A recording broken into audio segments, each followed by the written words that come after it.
कि पहले पुरखा तेरा जे जे डारे कुड़िया, मतलब हमारे पुरखा थे, हमारे महापुरुष थे, हमारे माता पिता थे, वो लोग बहुत सुंदर घर बनाकर चले गए, बहुत सुंदर व्यवस्था बनाकर चले गए। आज वो घर टूट रहा है, आज उस घर का दीवार झड़ रहा है, उसका नीचे का मिट्टी उखड़ जा रहा है। आज उसको कौन बनाएगा?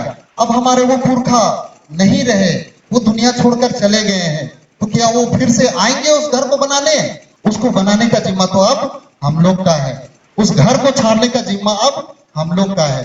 उसी तरह से जो व्यवस्था हमारे पुरखों ने करके गया है, आज उसको सजाने का, संवारने का और फिर अपने बाल बच्चों तक उसको पहुंचाने का जिम्मा हम लोग को है। और आज उसी दर्द की वजह से, उसी जिम्मेवारी की वजह से और उसी कर्तव्य को निभाने के लिए आज हम लोग पर यहाँ पर इकट्ठा हुए हैं कि हम अपने उन महान पुरखों के इस व्यवस्था को फिर से बचा कर रखें। हमारे पुरखों ने इतना सुंदर सुंदर व्यवस्था बनाकर गया हुआ है, सिर्फ हम लोग उस रास्ते को पकड़कर चलेंगे तो कहीं कांटा नहीं गड़ेगा, कहीं हम लोग नहीं भटकेंगे। लेकिन आज चकाचौंध में हम लोग भटक जाते हैं, हम अपने धर्म, अपने कर्म, अपने समाज, सारे चीज से भटक जाते हैं और चकाचौंध में चले जाते हैं। कहीं ना कहीं ये उसी तरह से है कि मान लेते हैं कोई कमरा है, कोई रूम है, कोई घर है, हम लोग अगर वहां घुस गए और वहां किसी तरह का लाइट नहीं जल रहा है, कोई दिया नहीं जल रहा है, तो कभी हम इधर टकरा रहे हैं, कभी उधर टकरा रहे हैं, कभी इधर टकरा रहे हैं, तो लगता है कि पता नहीं कौन चीज कहाँ रखा हुआ है, कैसा रखा हुआ है। इधर जाते हैं तो भी टकराते हैं, इधर जाते हैं तो भी टकराते हैं। लेकिन जब वहां दिया जला दिया जाता है, जब वहां लाइट जला दिया जाता है, तो पता चलता है कुर्सी अपने जगह रखा हुआ है, टेबल अपने जगह रखा हुआ है, किताब कॉपी अपने जगह रखा हुआ है, बर्तन अपने जगह रखा हुआ है। केवल हम देख नहीं पा रहे थे, इसलिए हम जहां तहां टकरा रहे थे। तो कहीं ना कहीं हमारे धर्म समाज के साथ भी यही चीज है। हमारे पुरखों ने सब चीज को बहुत व्यवस्थित और बहुत अच्छे जगहों में रखा है, सिर्फ हम देख नहीं पा रहे हैं, उस तरह से सोच नहीं पा रहे, इसलिए बोल रहे हैं पता नहीं ये सरना धर्म कैसा है, पता नहीं पाढ़ा व्यवस्था कैसा है, ये मान की मुंडा व्यवस्था कैसा है। लेकिन जैसे जैसे इस तरह के अगुवागन हमारे बीच में आने लगे और हम लोग के धर्म और समाज के विषय में जैसे जैसे बताने लगे, और वो जो दिया या रोशनी हम लोग को दिखने लगा अपने धर्म, अपने समाज के बारे में, तो हम लोग देखने लगे बाप रे इतना सुंदर हम लोग का धर्म, हम लोग का समाज, हम लोग का व्यवस्था, हमारे पुरखा कितने महान थे। तो ये व्यवस्था हमारा है। आज इस दुनिया में, आज हम लोग यहाँ जो बात करने आए हैं, हम लोग सरना धर्म के विषय में जानने आए हैं, सरना धर्म कोड के विषय में बात करने आए हैं। तो हम लोगों को इस धर्म के विषय में भी जानना होगा। आज पूरे विश्व में हम लोग जान रहे हैं बहुत तरह के धर्म। आज भारत में ही देखा जाए तो हिंदू, मुस्लिम, सिख, ईसाई, बौद्ध, जैन, कई तरह के धर्मों को हम लोग जान रहे हैं। तो सबसे पहले तो हम लोग को जानना होगा ये धर्म होता क्या है। धर्म, धर्म का मतलब होता है सच्चाई, अच्छाई, ईमानदारी, नैतिकता, मानवता, कर्तव्य, जिम्मेवारी, जितना भी अच्छा बात है, सेवा है, करुणा है, दया है, वो सारा चीज धर्म में समाहित है। आज अगर हम अपने आप को हिंदू बोल दे, मुस्लिम बोल दे, सिख, ईसाई जो भी बोल दे, लेकिन हमारे अंदर अगर दया नहीं है, प्रेम नहीं है, सच्चाई नहीं है, अच्छाई नहीं है, ईमानदारी नहीं, नैतिकता नहीं है, तो क्या हम धर्मी कहलाएंगे? धर्मी तो नहीं कहलाएंगे। तो उसके लिए ये धर्म का जो आत्मा है, सच्चाई, अच्छाई, ईमानदारी, नैतिकता, मानवता, इसका होना जरूरी है। तो आज हम लोग इतने इतने धर्मों को देख रहे हैं, हिंदू, मुस्लिम, सिख, ईसाई, बौद्ध, जैन, कई तरह के धर्मों को देख रहे हैं, कई तरह के धर्म ग्रंथ को हम लोग दुनिया में देख रहे हैं। कुरान, बाइबल, हदीस, रामायण, महाभारत, कई तरह के धर्म ग्रंथ हम लोग देख रहे हैं। कई धर्म प्रवर्तक आए, ईसा मसीह, मोहम्मद पैगंबर, गौतम बुद्ध, महावीर, जैन, कई तरह के प्रवर्तक आए। लेकिन यहाँ पर आज इतने इतने धर्म है और इतने इतने चीज हैं, उसके बावजूद आज हम लोग कुछ ना कुछ ऐसा कमी रह गया है जिसके कारण आज हम लोग धर्म से भटके हुए हैं।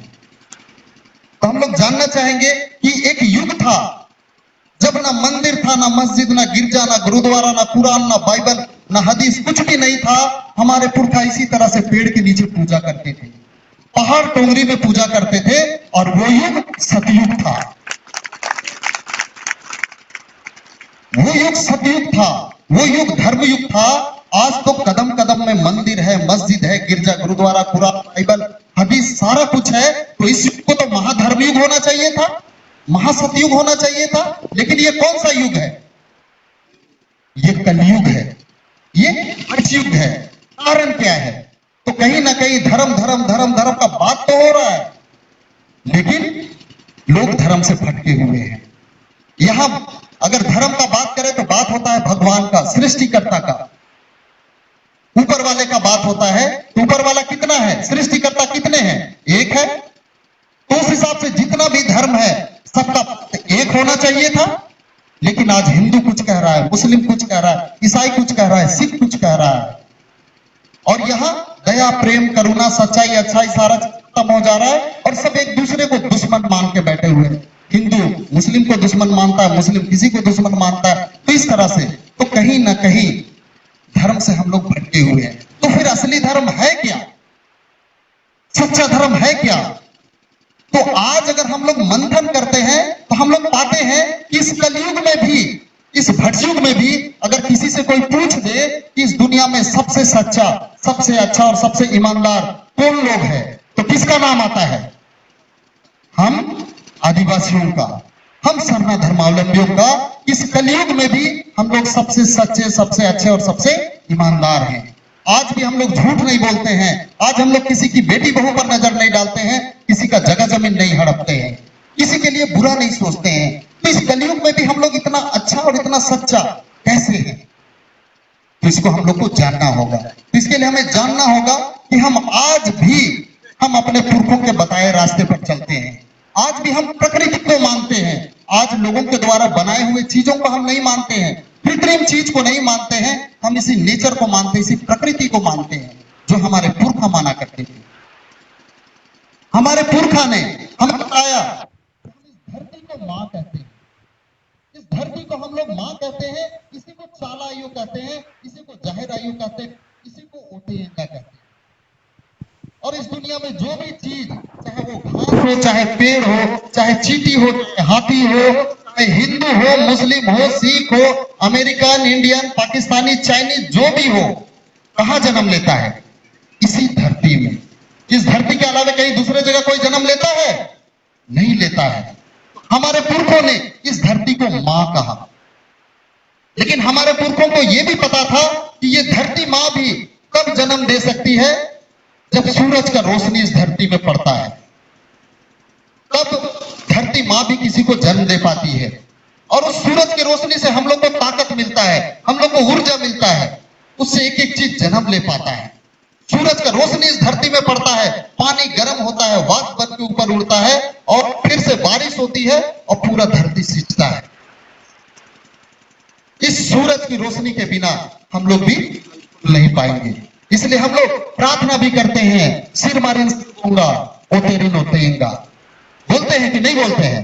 बोलते हैं। तो आज पूरा आदिवासी समाज, पूरा सरना समाज इसी धरती को मां, इसी सूरज को सिंगबोंगा, सिंगी मतलब सूरज, बोंगा मतलब देवता। लेकिन समय बीतते गया, लोग हम लोगों को भटकाने के लिए बोलने लगा, आप लोग भूत को मानते हैं, आप लोग सिंग वाला भूत को मानते हैं। लेकिन सिंगबोंगा कोई हिंदी शब्द नहीं है। सिंग तो हिंदी में बोला जाता है, सिंगबोंगा हम लोग सूरज देवता को बोलते हैं। तो वो लोग सिंग वाला भूत बोलने लगा। इस तरह से हम लोग को भटकाने का कोशिश किया। लेकिन आज पूरा विश्व को, पूरा दुनिया को इंतजार है इसी सच्चे धर्म का, इसी की पहचान का। आज अगर हम लोग सरना धर्म कोड ले सकते हैं तो निश्चित रूप से धर्म के नाम पे जितना दुनिया में भटकाव है वो सारा भटकाव ठीक हो जाएगा और फिर से इस दुनिया में सतयुग आ पाएगा। तो उसके लिए सरना धर्म कोड बिल्कुल जरूरी है और आज आप ही के धर्म का इंतजार पूरा दुनिया का लोग कर रहा है। आज बताना चाहेंगे कि जैसे जैसे दुनिया के लोग हमारे इस धर्म को मान रहे हैं, तो मथुरा दादा वो भी बताए कि आज महाराष्ट्र में जो एससी लोग हैं वो लोग अपना धर्म सरना लिखते हैं। हम भी इस प्रकृति को मानते हैं, हम भी इस धरती माँ के संतान हैं, उस सूरज बाबा के संतान हैं। तो इस तरह से सारे लोग सरना धर्म का इंतजार कर रहे हैं। आज पूरा दुनिया ग्लोबल वार्मिंग का शिकार है, पूरा दुनिया गर्म हो जा रहा है, दूषित हो रहा है, प्रदूषित हो रहा है। और आज इस दुनिया को बचाने के लिए, इस विश्व को बचाने के लिए प्रकृति का बचना जरूरी है, पेड़ पौधे का बचना जरूरी है। उसी तरह से आज दुनिया में भ्रष्टाचार, अमानवता और जितने तरह का पाप बढ़ रहा है, इस पाप को रोकने के लिए, इसको बचाने के लिए सरना धर्म का बचना भी जरूरी है। आज हमारे इस सरना धर्म, बहुत सारे लोगों के द्वारा कहा जाता है, जब इतना सुंदर आप लोगों का धर्म है तो इसका आप लोग का लिखित ग्रंथ क्यों नहीं है? तो हमारे पुरखों ने जिस चीज से इस धर्म को चलाया, जिस रास्ते को अपनाया, तो आज बहुत लोगों का जो धर्म ग्रंथ हम लोग देखते हैं, कुरान, बाइबल, हदीस, रामायण, महाभारत, ये सब कब लिखा गया? जब लोग लिखना पढ़ना सीखे, जब लोग लिखना पढ़ना सीखे तब जाके धर्म ग्रंथ बनाए, तब जाके कुरान, बाइबल, हदीस लिखाया। लेकिन जो लिखने वाला है वो तो अपने हिसाब से लिखना शुरू किया और वो उसके खिलाफ लिख दिया, कोई उसके खिलाफ लिख दिया। लेकिन हमारे पुरखों ने किसी इंसान के द्वारा लिखा हुआ ग्रंथ को नहीं माना। हमारे पुरखों ने किसे माना? हमारे पुरखों ने इस प्रकृति को अपना ग्रंथ माना। ये प्रकृति, पेड़ पौधा, हवा पानी, पहाड़ पर्वत, जंगल, नदी, तालाब, ये सारा चीज को हम लोग के पुरखों ने ग्रंथ माना और आज इसी से वो गाइड होते थे। आज किसी इंसान से नहीं, किसी बनावटी चीज नहीं, बल्कि इस प्रकृति से ही गाइड होते थे। वो पानी को देख के हमारे पुरखा लोग सीखते थे कि पानी जो किसी का प्यास बुझाता है, पानी जो किसी का महल साफ करता है, पानी जो किसी का गंदगी को दूर करता है, किसी को सींचता है और बड़ा करता है। तो हमारे पुरखों ने इस पानी से सीखा कि हम भी किसी का प्यास बुझाएंगे, किसी का काम आएंगे, किसी में अगर बुराई है तो उसे हम दूर करेंगे, किसी की मदद करेंगे ताकि वो भी फले फूले और बड़ा हो।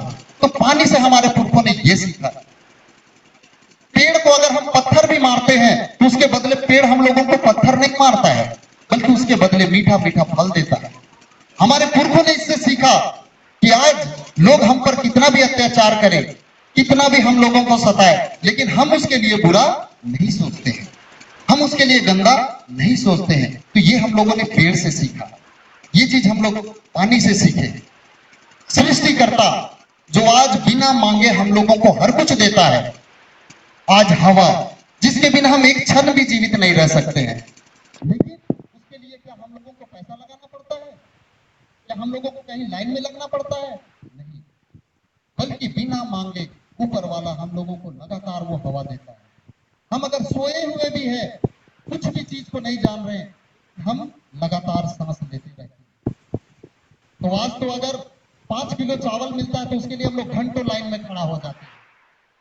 आज अगर कहीं पैसा मिल रहा है, कहीं कुछ बट रहा है तो हम लोग घंटों खड़े हो जाते हैं। लेकिन ऊपर वाला जो बिना मांगे हम लोग को हर कुछ देता है, उसके लिए हम लोग कितना लंबा लाइन लगाते हैं, कहाँ खड़ा होने जाते हैं। तो इस चीज को हमारे पुरखों ने जाना, इसलिए वो हमारे पुरखा बाकी दिनों में अपने पेट और अपने शरीर के लिए वो लोग खटते थे, मेहनत करते थे। लेकिन एक दिन बृहस्पतिवार का दिन हमारे पुरखा उस दिन शादी ब्याह नहीं करते थे, उस दिन बेटी विदा नहीं करते थे, उस दिन हार तोड़ी नहीं करते थे, जीव हत्या नहीं करते थे और उस दिन सरना में इकट्ठा होते थे। बृहस्पतिवार बीफे के दिन में सरना में इकट्ठा होते थे, लेकिन सरना में जो इकट्ठा होते थे मांगने के लिए इकट्ठा नहीं होते थे, बल्कि उस दिन इस प्रकृति को, इस ब्रह्मांड को, इस धर्म सिंह बोंगा चालाइयों जहराइयों को धन्यवाद देने के लिए जुटते थे कि आप बिना मांगे हम लोग को हर कुछ देते हैं, हम आपका धन्यवाद करते हैं, आपका आभार प्रकट करते हैं। वहां माथा टेकने के लिए लोग जुटते थे। आज मंदिर, मस्जिद, गिरजा, गुरुद्वारा में लोग मांगने के लिए जुटता है, मांगने के लिए जाता है, वहां भी अपना स्वार्थ रहता है।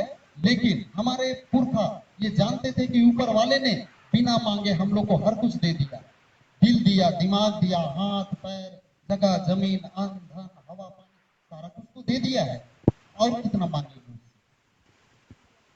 तो ये सारा चीज है। और इस बात को जब हमारे दादा मुकेश बिरवा वेटिकन सिटी में एक महाधर्म सम्मेलन था जहां सभी तरह के धर्म लोग थे, वहां इन बातों को रखा, तो वहां बहुत सारे बड़े बड़े धर्मगुरु वहां इकट्ठा हुए थे और हमारे झारखंड से मुकेश बिरवा दादा जब वहां गए हुए थे, तो वहां जब ग्रुप बनाया गया तो मुकेश बिरवा दा और एक और दूसरे देश का आदिवासी था, उन लोगों को किनारे कर दिया गया।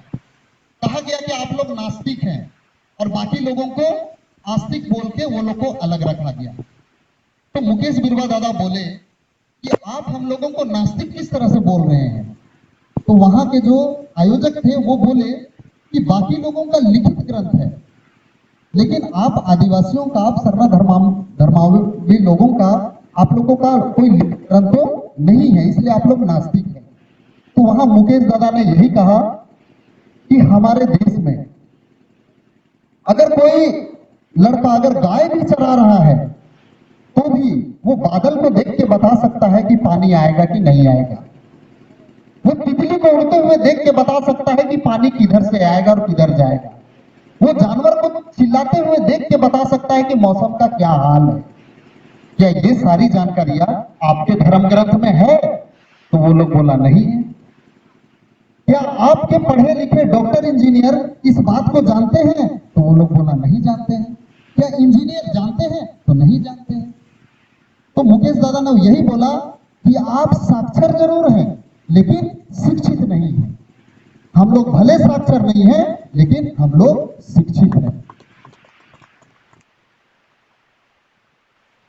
हम लोग एक एक चीज को जानते हैं। हमारे पुरखा किताबी ज्ञान एबीसीडी भले नहीं जानते थे, लेकिन प्रकृति का एक एक चीज का ज्ञान उन लोगों को था, जो आज के वैज्ञानिक आज खोज खोज के या आदिवासियों से पूछ पूछ के सीख रहे हैं, लेकिन हमारे पुरखा इसको भली भांति जानते थे। आज हम लोग डिस्कवरी चैनल में देखते हैं मैन वर्सेस वाइल्ड। वहां बियर गिल्स जो है वो जंगल में जाता है और वो वही करता है जो वहां के आदिवासी करते थे। तो वो आदिवासियों से सीखा, तब जाके वो इस चीज को किया। अगर उस चीज को नहीं करेगा तो वहां वो जिंदा नहीं रह पाएगा। इतना शानदार हमारे पुरखों का व्यवस्था। तो आज हमारे इस सुंदर धर्म और हमारे इस सुंदर व्यवस्था को आज बचाने की जरूरत है। आज ये अगर नहीं बचेगा तो दुनिया में कभी भी किसी भी धर्म के माध्यम से सतयुग फिर नहीं आएगा। ये अगर सतयुग अगर इस दुनिया में फिर से आएगा तो सिर्फ और सिर्फ स्वर्ण धर्म के माध्यम से आएगा। तो आज हमारे पुरखों ने तो इस स्वर्ण धर्म को बढ़ाया, इसको बचाया। आज इसको पहचान की जरूरत है। तो आज हम लोग इसी धर्म को बचाने के लिए, इसी की पहचान के लिए, अपने अस्तित्व के लिए हम लोग स्वर्ण धर्म कोड की मांग हम लोग कर रहे हैं। और आज इस लड़ाई को लड़ते लड़ते लड़ते लड़ते आज हमारा लड़ाई इस मुकाम पर है कि आज झारखंड सरकार वो अपने खुद अपने मुंह से बोल रहा है कि 15 नवंबर से पहले, बिरसा जयंती से पहले हम विधानसभा से स्वर्ण कोड पारित करके केंद्र को भेजेंगे। तो आज हम लोगों का लड़ाई इतना सार्थक रहा, इतना तरीके से हम लोग लड़े कि आज झारखंड सरकार को विवश होना पड़ा, बोलना पड़ा।